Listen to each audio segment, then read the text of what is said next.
What's up, nerds? It's Havoc, and today we got a hotfix.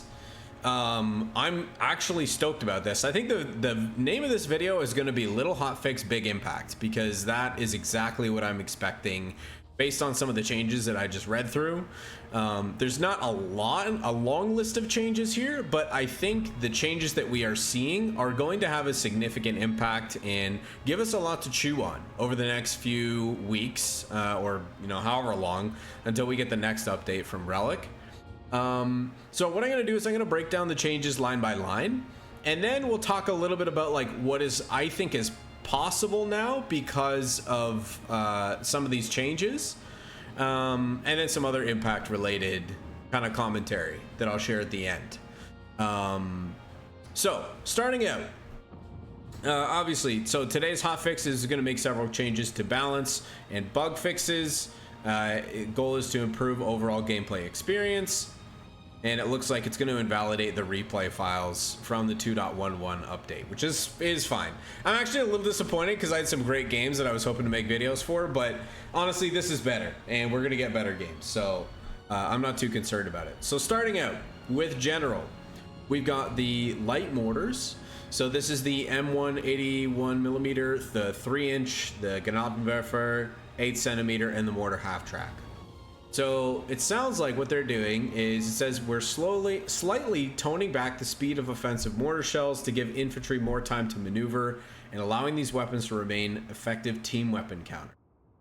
These weapons have also proven to be too effective against vehicles that they are not intended to counter, so we're implementing a significant damage reduction against these targets. Mortars will now always penetrate barbed wire objects, allowing them to eventually clear these obstacles when given time. So, time to target is increased from 2.5 seconds to 3 seconds for all lethal munition types. Flares and smoke are unaffected. So, the flares and the smoke are going to have the same time to impact, but the lethal rounds are going to take a little bit longer. This is a really nice change, because what I was seeing from people complaining about on the forums, on Reddit, in my Discord, and other places, is that every game was turning into a mortar fest, and that's definitely not the intended design behind the mortar changes. I think it was just to get more consistency, more reliability out of the damage source that is the mortar. You guys have probably heard me talk about in some of my battle group videos, like, there's a lot of the faction mortars that I just never built in 1v1s because they would never pay off and they would sacrifice way too much tempo. And I think like this is going to help address some of those issues.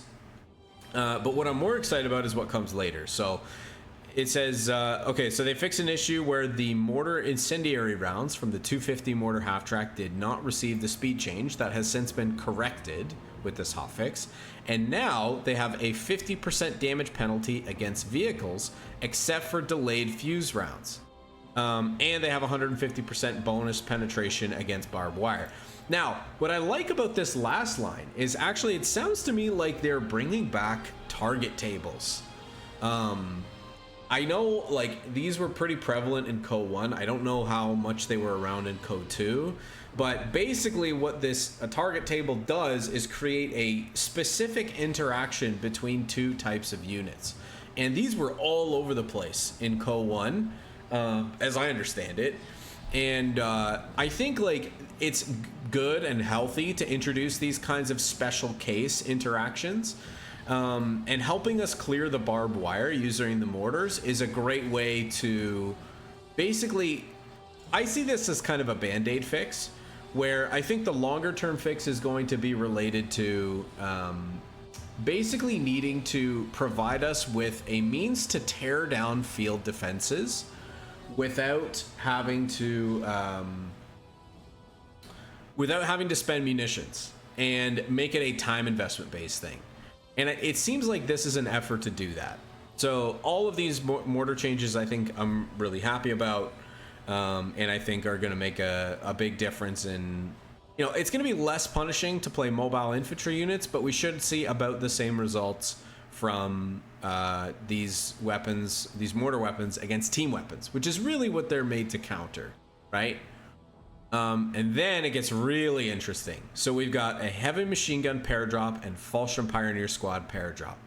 So paradrops were meant to provide variety to early game strategies. However, on certain maps they could be oppressive, as there is no way to stop or intercept the unit being paradropped.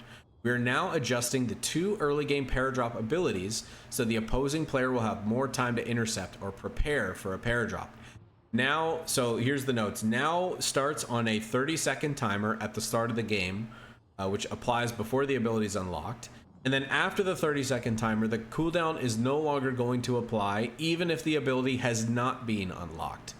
And it looks like they've reduced the recharge times from 75 to 60 seconds.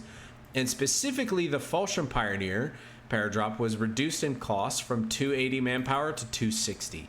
These are all fantastic changes. I've seen countless complaints, and I can completely understand the frustration of, just basically a race to have the fastest APM to get your paradrop MG or your paradrop Fallschirm Pioneer onto the map as soon as possible in the most advantageous position possible.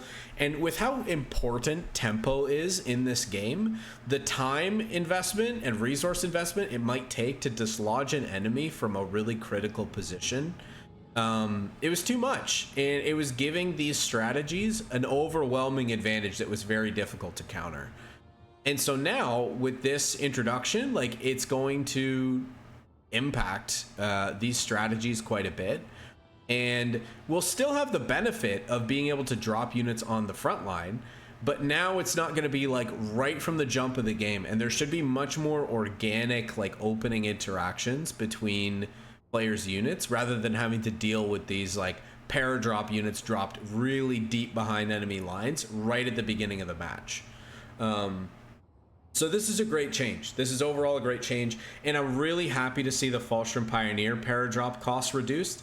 This unit was 100% not worth the 280 manpower that they costed. They're a very fragile unit, good DPS, but very fragile unit. And now they're going to be, I think they're actually going to be much more favorable. They're going to see a lot more favorability in terms of their role as combat engineers, because of this reduced cost. So overall, very happy about these changes. Big implications for team games, but also for 1v1s and 2v2s as well. Next, we have Armored and Breakthrough Battle Group Fast Deploy and Rapid Production. We are reducing the production bonus of these abilities, as they could be a little overwhelming when used correctly for rush times or getting a new vehicle to the front where it can influence an ongoing battle. Truer words have never been spoken.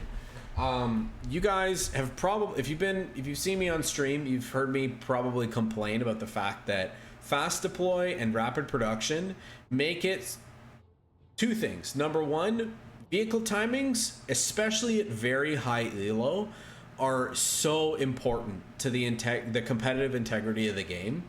And these production speeds totally broke the timings and interactions, especially between a player who had it and a player who did not have these production bonuses. You could get like a 4-minute half track out with Armored Battle Group. You could get a 4.5-minute 2-2-1 for Wehrmacht, and that just gives like an extra 30 seconds effectively for these units to run all over the map rampant and completely push off the opposing player.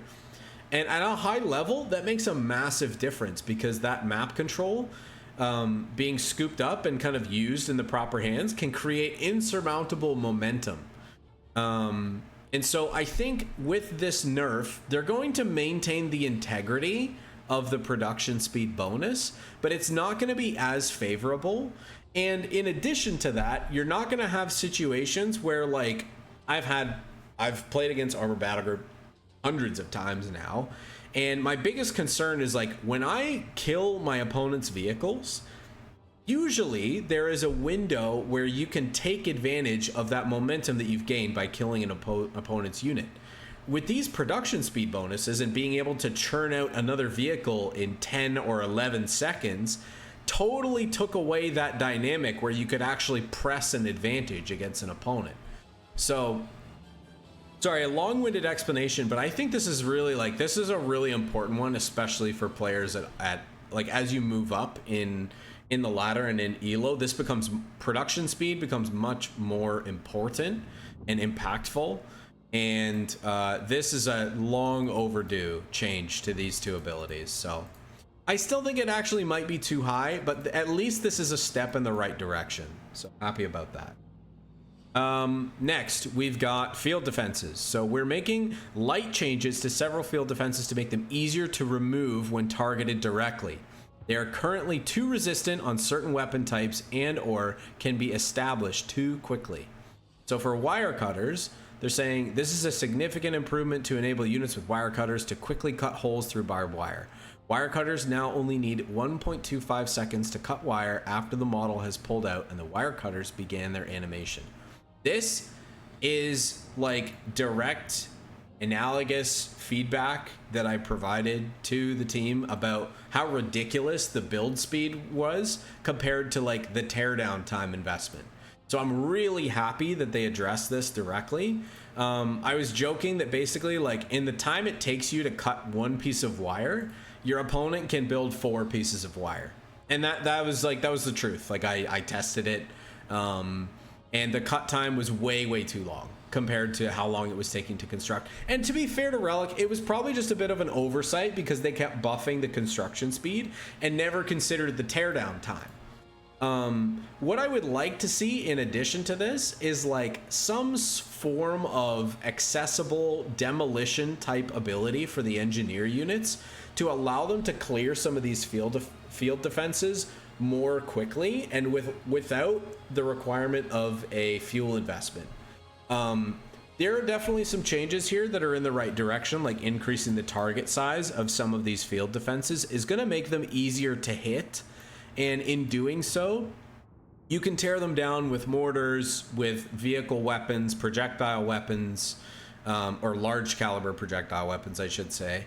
And that's going to help tear these down, but I still think that we should be able to dismantle them with engineers the same way that we are able to construct them with engineers. So I would like to see that implemented, but I think from my perspective, this to me looks like an attempt to address the problem using the tools that they already have in the game. And so this is a fantastic directional step from them. Very good. We also see here, grenades are going to deal extra damage, 250% increased damage to barbed wire. I haven't tested this, but on paper, I'm assuming what this means is that grenades will clear barbed wire in 1 or 2 grenades tops, in the same way they're dealing a lot more damage to sandbags now. So overall, another good change. Okay, moving on from field defenses. Now we get into the faction changes. So for US forces, the M1919 machine gun team. We are changing the M1919's damage reduction passive to a received accuracy / harder to hit. The original intention was to make the American HMG the most resilient to incoming damage. However, this made the unit too resistant to certain weapons like mortars. We're now changing it so the American heavy machine gun is only resistant to small arms fire rather than all damage types. So they're changing defensive setup 20% damage reduction to 20% received accuracy / harder to hit. They also improved the defensive setup bonus to be received accuracy rather than damage reduction. The reign of terror of the 1919s is hopefully, I think, honestly, I'm pretty sure. I'm pretty confident that the reign of terror is over. This was ridiculous. The damage reduction on this unit was so incredibly oppressive and frustrating to play against for such a long time. I am so relieved to see that they finally walked this change back and changed it to received accuracy. I've been asking for this consistently for months, it feels like. And so I'm really glad that they finally did this. The received accuracy change is, they're going to be given that extra resistance. They're going to be much more difficult to hit, especially when they're in cover. And I think that accomplishes the MO of this veterancy, of this identity of this machine gun. But they will still be susceptible to mortars, to main cannons from tanks to grenades, as they should be. You'll still be able to flush them out as you would any other machine gun type. And now the US machine gun is in the same boat, but they will retain more resistance to small arms fire, which I think is a fair compromise, and I'm interested to see how this unit performs now with this change. It'll be a lot less forgiving, I would say, compared to before, and that only serves to benefit the gameplay, because these were very oppressive in the last several patches, and now I think US players will have to be much more intentional and thoughtful about how they position their machine gun teams. So a long overdue change, and honestly guys, if the hotfix ended here, I would be so happy. Like, that would be more than enough to make me happy, but there's more. So let's get into that. So the M3 assault carrier, this is the heavy weapon battle group variant, to be clear. Okay, so this is not every M3 half track. This is specifically the assault carrier, which is a the open topped variant of the half track. Okay, so the slight health reduction to the assault carrier is an increase to its vulnerability to getting snared by weapons like the Panzerfaust and anti-tank grenades. Previously, if no additional damage got through, the second Panzerfaust would fail to cause an engine critical on this unit thanks to the reckless assault passive. So they decreased the health from 400 to 380. And you're probably like, Havoc, what the hell's the big deal? It's 20 health, right? What gives? Like, what's the difference? What gives is that previously, because of the reckless assault passive, which is a 50% damage reduction bonus when the vehicle is above 90% health.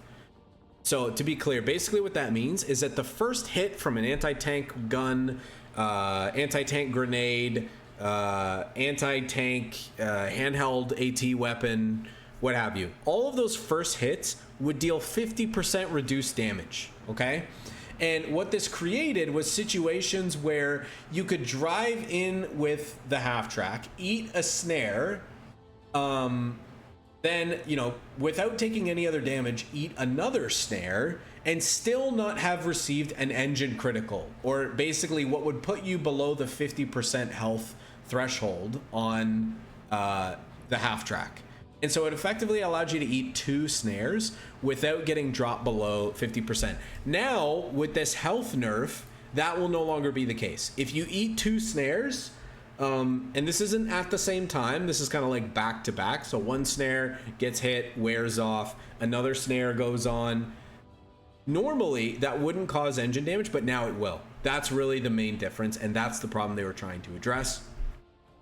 I'm still a little like iffy on the reckless assault passive on this unit by default. I kind of feel like it belongs in a veterancy ability, but you know, this is a fair compromise, and this is a toning down of the oppressiveness of this unit. I've been having a lot of fun with these, honestly. There's a great strategy that I've been using that kind of pairs them together with early game rifle play. And so I've been enjoying these a lot. I feel like this passive is very powerful. And so I think, you know, this is just kind of toning that down, which is good. Okay, now on to the Wehrmacht. And there is some really important, not a lot of changes, but some really important ones in here that I'm going to expand on in detail. So starting with the Jaeger squad. The changes to Jaegers stripped a little too much power from the unit. While the fear was increasing its power too much would lead to the unit being more efficient to spam, it has caused the Luftwaffe company to have somewhat of a weak advanced infantry unit in the anti-infantry role. We still want to focus on the scope variance being the primary way the unit should fight infantry, leading to their damage being further increased. Jaegers will now scale better into the mid-late as the unit gains veterancy, similar to Panzer Grenadiers. So, the scope rifle damage is increased from 16 to 18. The Vet 1 received accuracy bonus is increased from 15% to 20%. And the Vet 2 accuracy bonus is increased from 15% to 20%. These are great changes and great news for the Jaegers. in the last patch, we saw that Relic reduced the health on the Jaeger squad. They removed the cloak, and they slightly increased the performance of the G43 at long range, which is the default weapon for the Jaegers.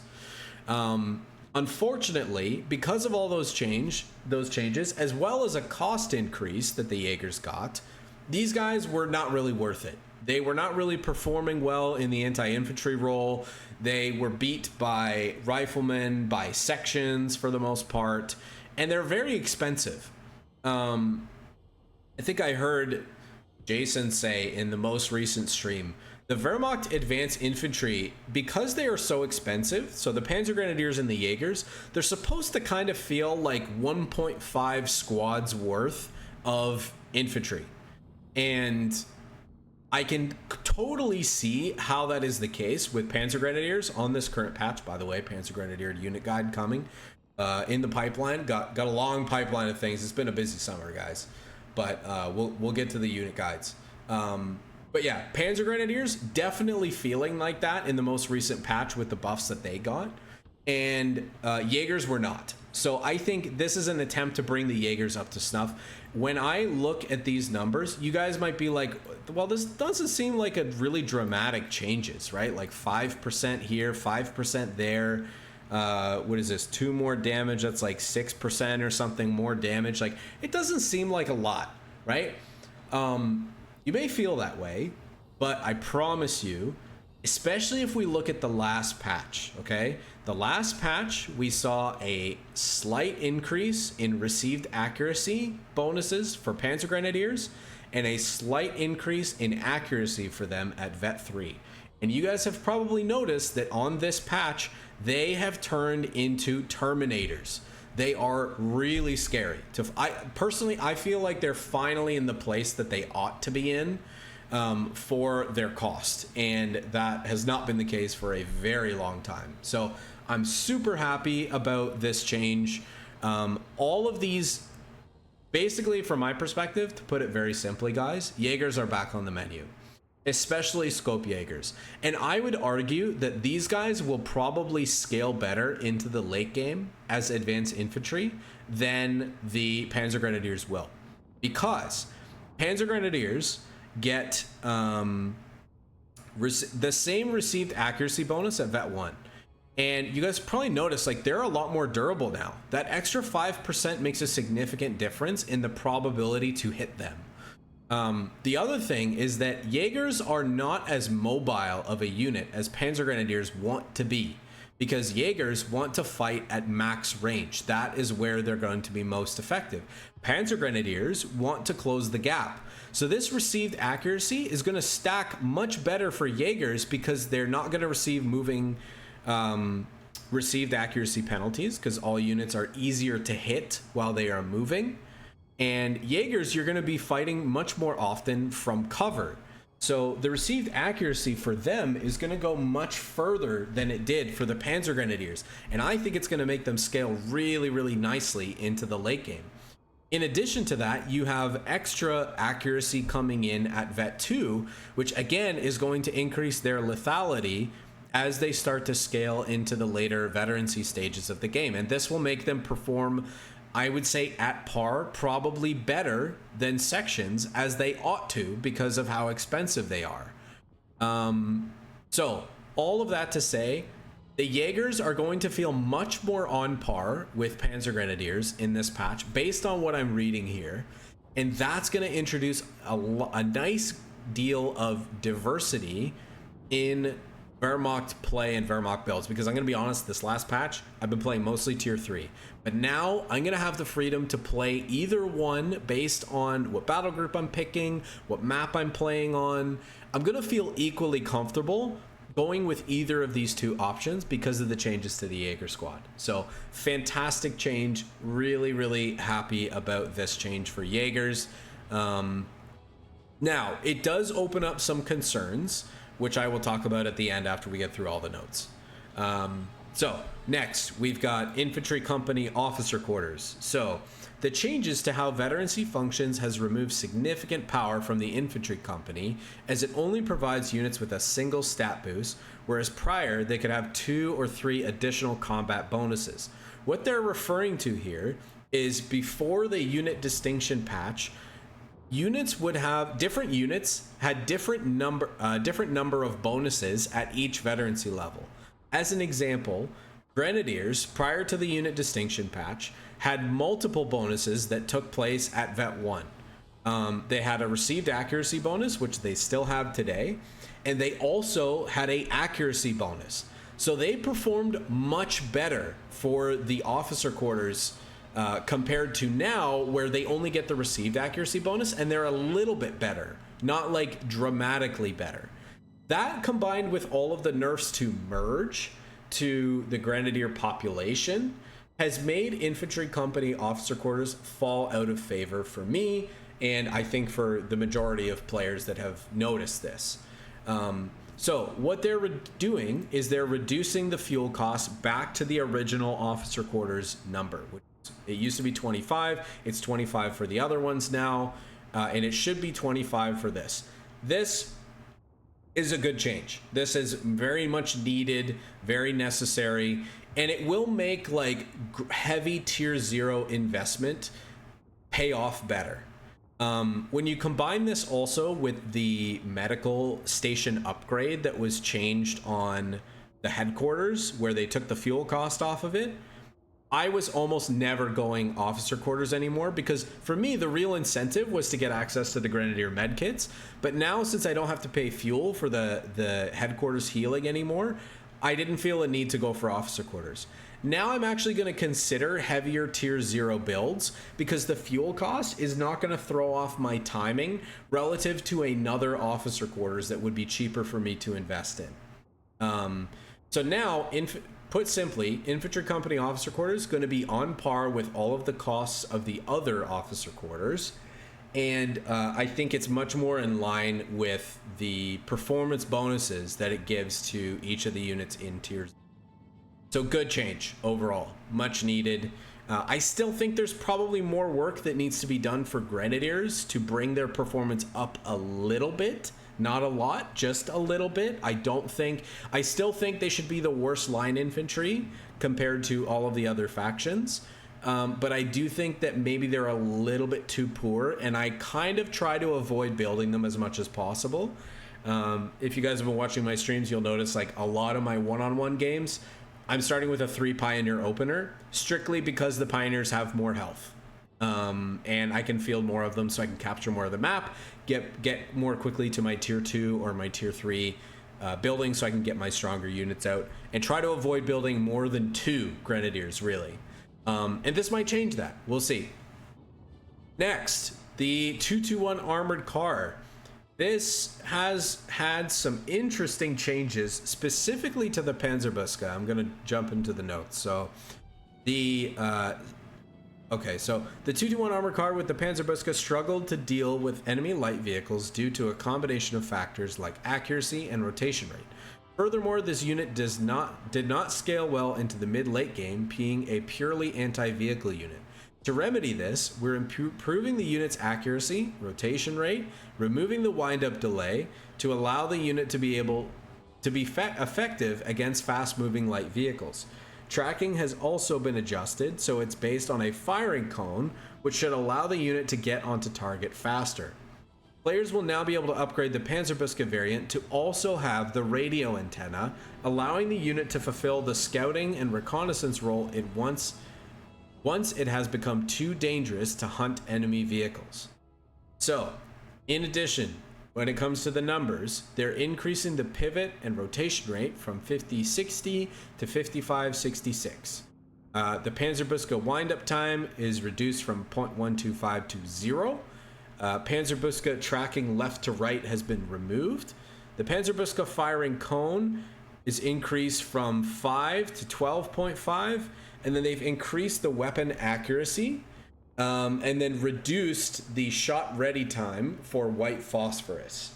So Oh, also, white phosphorus shot now properly tracks targets that leave the gun's arc. Previously, the unit would get stuck when they exited the unit's tracking cone. And then we also have Panzerbuchse and radio antenna upgrades can now be purchased together and no longer are mutually exclusive options. You know what? I was going to explain this, but I think what I'm actually going to do is I'm going to draw this for you guys.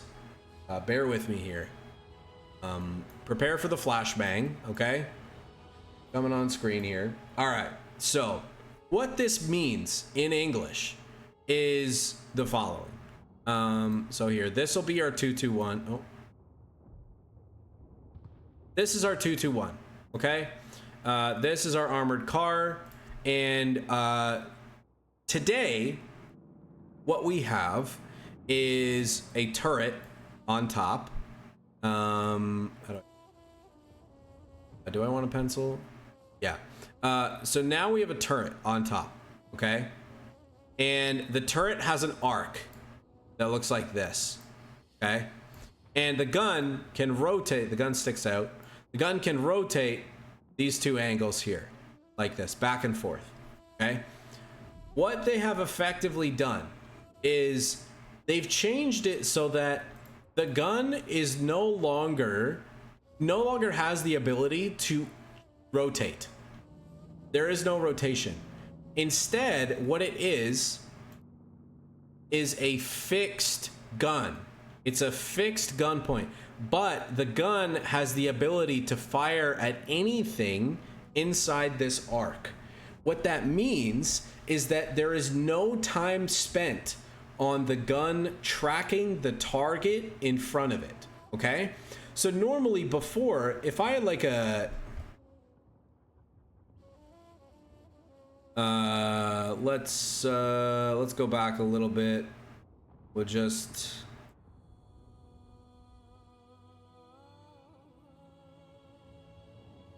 go here. We'll just go back. We'll just do this. This is better. Okay. So before, if I have a target that's driving in front of me this way, okay? What happens is as the target is going this way, the gun would pick it up and then it would try to kind of track and trace it along that path, okay? And that would cause the gun to rotate. But as you guys have noticed, if you look at like a machine gun, it takes time to rotate the gun. And sometimes the rotation of the gun would impact the firing, the ability for the gun to fire. I've talked about this before. You break the firing arc of the unit that you're approaching to cause the fire time to reset. So in a fancy term, that's basically just saying like by moving perpendicular to the gun traversal point, I can interrupt the gun's ability to fire and make it more difficult for my opponent to actually shoot at me. Okay. Now the gun is going to be on a fixed turret. So there is no adjustment. There's no rotation that happens in this arc. The gun is just fixed straight and can shoot at anything that passes through this arc. This means it's going to feel much more responsive to targets that are in front of it. That is the bottom line of this. It's going to feel much more responsive to targets in front of it. And additionally, the white phosphorus ability should no longer break when it's trying to fire at a target who is resetting the aim timer on the on the main gun. Forget my terrible paint skills, but I wanted you guys to see that because I think it's important. So all this means in plain English is that the white phosphorus is going to be much more responsive. It's properly going to track the target as it moves through the arc. And the gun is now effectively a fixed gun that can fire at anything inside of the arc and aim at that target instantly, okay? As opposed to trying to pivot the turret or adjust the turret, right? Think about like when you're running a squad into a machine gun. The machine gun has to pivot to shoot at the squad. The Panzerbuchse was doing the same thing, but it was less noticeable. Now it no longer needs to do that in order to aim at its target. Now, this is so important for this unit because it's fragile and it was very easily chased down and retired, destroyed by the Humber, by Greyhounds, whatever. Now with this increase in responsiveness, this unit will again become an adequate threat that it was built to be against light vehicles. This is going to open up lots of possibilities for tier 2 play for the Wehrmacht to deal with units like the Humber. Previously, the 221 relied on the fact that the white phosphorus ability would snare the target in order to give it the ability to confirm kills on units like the Humber.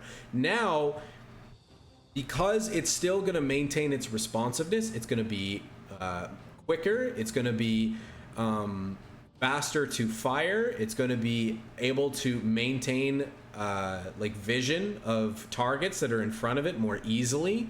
It's going to be threatening to dives from units like the Humber. So we'll have to be much more careful of the Panzerbuchse variant for those of you playing with the Allied light vehicles. That's really the takeaway from it. So I hope that was helpful. I know that was long-winded, but I hope that was helpful in trying to understand what the hell was going on with this change. In addition, they've given the ability to upgrade the radio antenna even when you have the Panzerbuchse, which is great. I think that's a fantastic change. One of the main problems with the Panzerbuchse is like the best case scenario was that you would kill your opponent's vehicle and then you just have a very expensive scout unit that couldn't really do anything to infantry. I still think that problem exists, but this helps a little bit because it will give some utility into the unit beyond just being able to fight vehicles. So I may actually consider using this now. Okay, so moving on. That's it for Wehrmacht. Really happy about these changes. I think this will make their early game a little bit better, especially like around that 5-minute mark. And now tier 2, I think tier 2 infantry is going to be much more attractive and interesting, and so we're going to see a lot more tier 2 play. I know I'm going to be doing it a lot as well. So great changes for Wehrmacht. Moving on to the DAK. So Panzerjäger Command Anti-Tank Overwatch. The addition of a slight delay to this ability will give vehicles like the Bishop more time to move once the ability has been triggered. Previously, the projectile arrived immediately after the target area was set. What they don't have in here, when they should have in brackets, which would result in the immediate death of at least one bishop, because as soon as you called this ability in, it would drop on top of whatever vehicle was there instantaneously, and if it's a bishop, it would just deal 160 damage and destroy it immediately. Now that is no longer the case. There's going to be an initial delay, but they've reduced the cooldown to reacquire a target. So it's going to fire more often after the delay has started. But there is an opening delay, which will give the player a little bit of time to respond and start moving before they take that first hit. This is a great change because this ability was being used to the effect of being able to delete, especially like SPGs, because of their very fragile new frame with 160 HP. They were pretty much able to just call this in one shot, a bishop or multiple, every time they use this ability. And now it's going to have a delay, which is going to give the player a bit of time to react before getting pummeled by anti-tank barrage. So great change, very much needed. I still feel like this ability outshines a lot of the anti-tank loiters, which I don't really understand, but I guess a problem for another time. This is a good change either way. Next is the Elephant. So the Elephant arrived too late and it was too costly for its role as a specialist anti-tank vehicle that could not maneuver effectively on the map to contest enemy incursions or quickly respond to a flanking attack. To make the Elephant a more reliable choice as a specialist, we have significantly reduced the command point cost along with a cost decrease.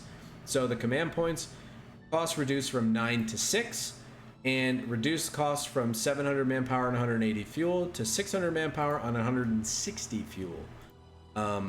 This is great. I think it will make the Elephant a more attractive choice.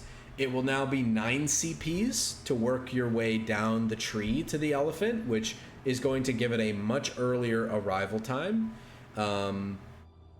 And so I think this thing is going to be back on the menu in a way. The cost reduction is also very nice. I mean, a lot of people pointed out that it wasn't really worth it to go for the Elephant. You may as well kind of just save the extra, I don't know, 40 fuel for a Tiger, assuming that you teched your way to it. And the other complaint was that it arrived far too late, and I agreed with both of those. So hopefully this will encourage some more Elephant play. I still think some of the systemic issues with how vehicles are handled, the speed of vehicles, has a lot to do with why the Elephant is not really in favor. But these are some good buffs that aren't going to impact its performance, that I think will help it see more play. So, then they made some changes to maps. So they reduced the auto match weighting back to normal, which means we're not going to be getting these maps all the time, which is great. I enjoyed, having them. I enjoyed playing them more frequently, but now I'm happy to have them back in the standard weighting with the other maps in the pool. Good to see that they've adjusted the headquarters territories so that the heavy tanks were not getting trapped behind the headquarters. That can be very frustrating. And now we've also got, this actually is kind of nice too. The Wehrmacht headquarters has been given a reduced footprint, enabling tanks and team weapons to move around and between the HQ other production buildings. This was kind of annoying because if you built right in front of the headquarters, sometimes units would get stuck running back and forth a little bit, especially after retreating. And now that is no longer the case. So this is great. Okay, other things we've got here: updated cosmetics, known issues. Additional Fallen Leaf cosmetics will be released later. Okay, apologies for the delay. That's fine. Good to know we'll get those eventually. And bug fixes. Okay, so these, I was eyeing this and I was like, okay, I think there's some good stuff in here. Heavy barrels from Mechanized Support Center now properly applies to existing units on the field. There was a bug where this would only apply to units that were built after you researched this tech. So if you research this tech late, or basically after you build any of your first vehicle, it wasn't effective. And so this was actually keeping me from experimenting more with Mechanized Support Center. So I'm really happy to see they fixed this, and now I'm going to be experimenting with that a lot more, because I think that this upgrade has the potential to make some very interesting playstyle choices for the US. So happy about this. Fix an issue with the Crouchits and motorcycle team binoculars failed to function at Vet 3, which I think was like, it was supposed to function at all times while on the move. So it was kind of funny because like the Vet 2 bike was actually better than the Vet 3 bike in this way. So really happy about this. They fixed that. We've got fixed a case where towing can be aborted before the crew is loaded into the tractor, causing the anti-tank gun to be permanently stuck in towed mode. I was seeing this a lot in my recent games. The 88 was bugging out a lot for myself and for my opponents, where you would try to hitch it up and then you couldn't like unhitch it, and even if you did, like you couldn't pick it up with something else. It was just completely broken. The weapon was just broken. So this sounds like they fixed it, which is great. Then in addition, okay, we've got issue where the King Tiger and incorrect veterancy tooltips stating it gained 100% accuracy of Vet 3. Yeah, I didn't think that was the case. There we go, some V1 stuff. What else have we got here? HE barrage not working properly on outer range targets. Dingo barrage did not trigger the BL5 forward observer supporting barrage ability. Okay, that's nice. Good quality of life stuff. D1 damage to emplacements. Extra damage against emplacements. I think this means it's going to one-shot them now, including the 17 pounder if I'm not mistaken. So that's a pretty significant buff. What else? Fix an issue where defensive positions did not activate for infantry and cover. I think this is related to DAK infantry. This has been a little bit buggy since they introduced it. Sometimes it was stacking with combined arms instead of like replacing it. It was kind of weird, but it's good to see they fixed that. We've got crew on the 210 Obiche would have a population cost and drain 1 manpower per minute. That's funny. I didn't know that. So buff to the 210 Obiche, nice to see that. Then we've got fixed a case where focus vehicle would not turn off after using a weapon swap ability such as grenades. Yeah, I noticed this sometimes. Felt like I had to trigger it back and forth and then it would eventually work, but I don't know, maybe I just stopped paying attention. Then we've got in auto matchup modes, change the waiting to message to found and grayed out leave and cancel buttons, which no longer work during the window in which a player is joining a match.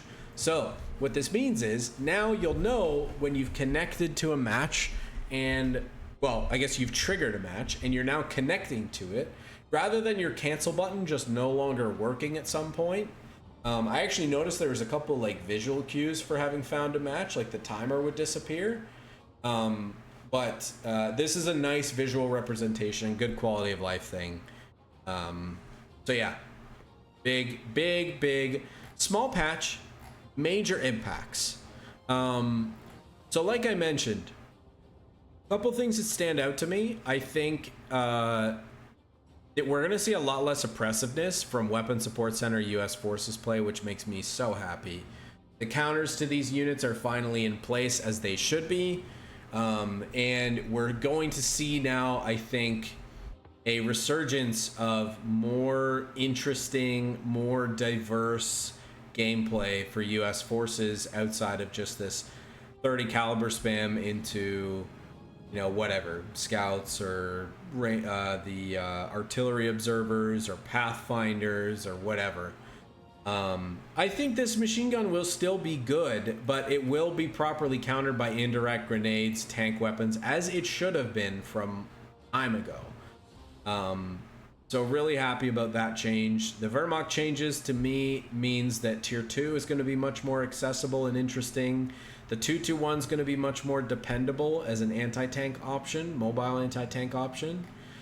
Infantry officer quarter is going to be much more worth the cost with the nerfs that they made to grenadiers, so that's great.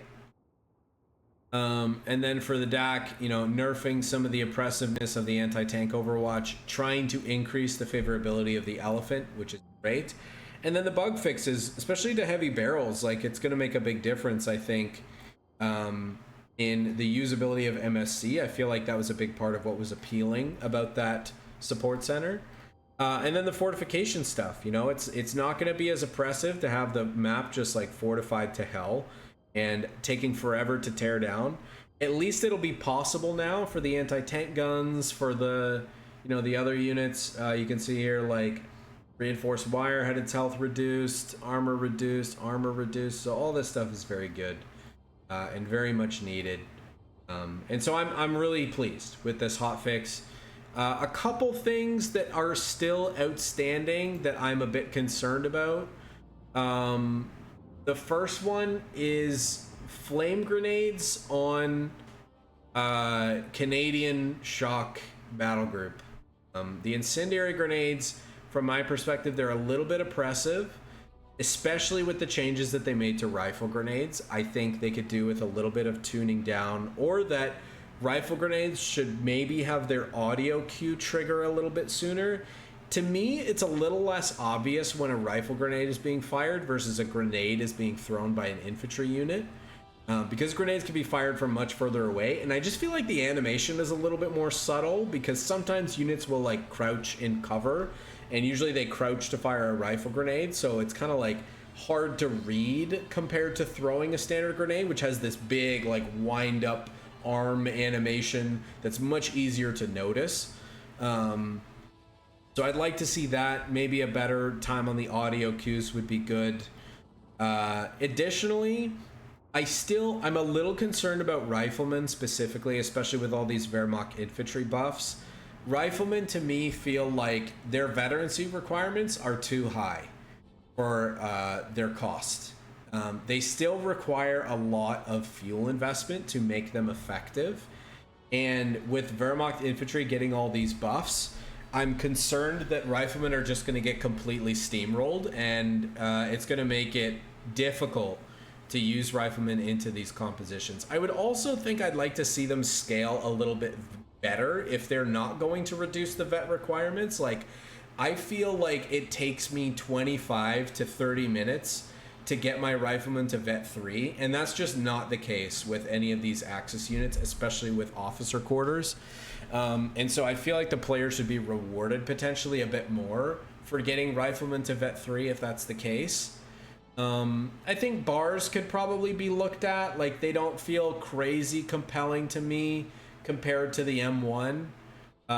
They, in terms of like the weapon difference between the bar and the M1 Garand, it's like the smallest difference between two weapons, especially when one of them is supposed to be an upgrade, compared to like the Breda for the Bersaglieri. The Breda is like 2.5 times more DPS for one LMG, and the bar is like 40% better than the M1. So it's just like the cost relative to the benefit is just not as good for bars. But I can see how, like, if they buff the bar too much, it would be too oppressive. So there's a fine balance that I think that needs to happen here. For me, the easy answer that I can tell is reduce the veterancy requirements on riflemen, like a little bit at each level. Because right now, the expectation on them, or I guess the requirements on them, is pretty much the same as these like advanced Wehrmacht units. And these, like, you can get officer quarters, which gives you vet 1 for free, and then they get bonus XP for the rest of the game. Riflemen do not have that. They don't have anything like that, and logistics is not even close to that kind of benefit.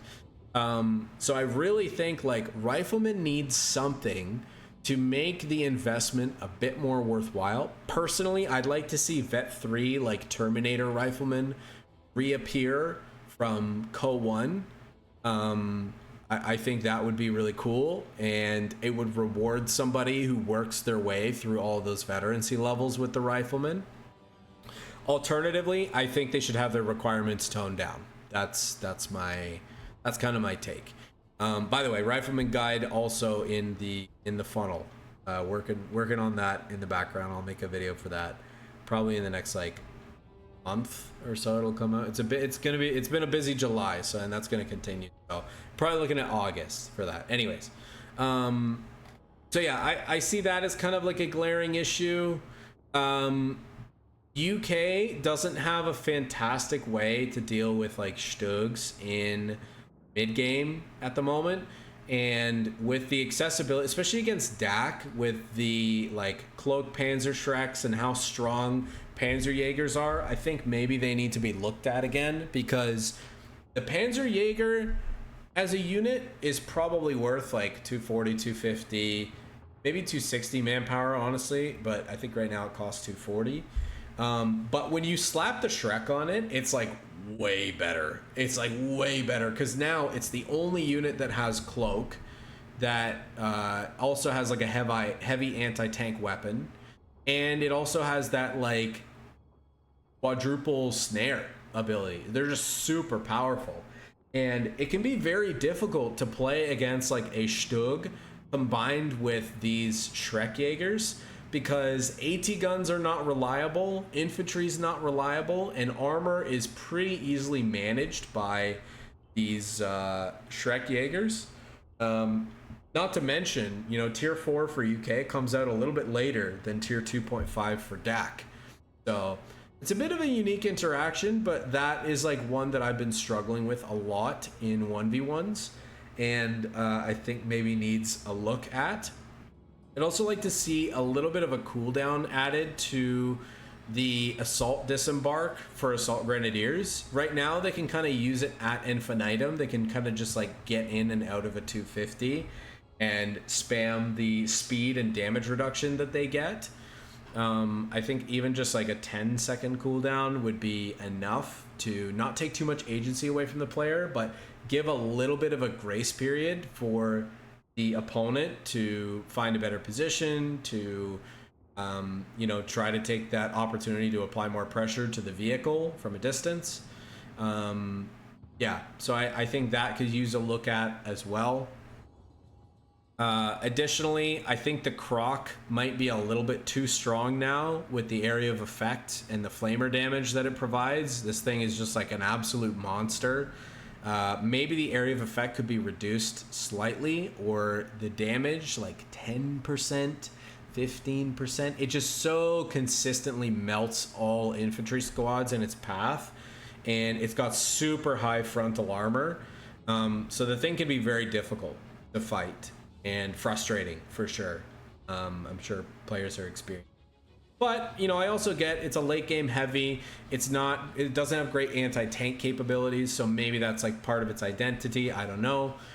Maybe it needs a little bit of a cost increase to justify its performance. There's other things that you can look at, but from my perspective, the cost relative to the benefit of the unit is pretty strong. And it comes out reasonably early, considering how late some of the other heavies come out. So, yeah, those I can kind of see as glaring issues. I think Bersaglieri need to be looked at. These guys are very frustrating to play against, especially in a small game setting. The passive movement speed, you get decent scaling, especially with veteran squad leaders, as well as the sprint ability that they get at Vet 1. They're just like the most mobile infantry unit in the game, and they're relatively cheap. I think maybe they could use like a toning down on their passive a little bit, because blobbing them right now is too easy to execute and too rewarding. And frankly, I just, you know, I'm all in favor of like less blobbing and putting more tools in the hands of the players to handle blobs. So I think that needs to be looked at as well. And then the last thought I have is kind of machine guns. I think the identity of machine guns could be looked at a little bit. I would like to see them better mince up and deal damage to blobs of infantry, and make them a little bit easier to potentially like flank with like an increased setup time, so that players have to be more intentional about positioning their machine guns, but the payoff for positioning the machine guns correctly is better. Maybe that means faster suppression, maybe that means more damage, I don't know. But I think I would like to see the MGs move in the same direction that the AT guns went when they got nerfed by their setup time. So those are kind of the things that were top of mind for me. I think directionally, like I said, all these changes are great. I think it gives us a lot to chew on over the next few weeks as Relic works on the next update. God knows what it's going to be. I know they're working on battle groups, which should be, I think, Q3, or like later, like in the fall, I think is what they're aiming for. But yeah, overall, like, guys, if I had to write a patch this short, this is pretty much everything I would have asked for. So I'm happy. I hope you guys are happy.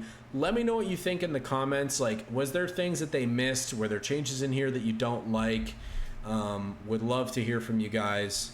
But that's it. So I hope you nerds are enjoying the patch. I'm going to get some games in and try to get some more videos up. Unfortunately, like I said, this nuked all my replays, which is a huge bummer because I had some that I thought would make some great casts, and I had one for Aaron C. I know people have been asking for Aaron C. how-to for forever. So I'm going to have to work on that one some more. But anyways, guys, I hope you all have a great one. I hope you enjoy the patch. And please leave a comment down below. Let me know your thoughts about the patch. I'd love to engage in some discussion with you guys. And feel free also to jump in my Discord. We're chatting about the changes. We're chatting about meta all the time. So if you want to come, you want to learn, ask questions, give your 2 cents, like, come check us out there. Anyway, see you, nerds.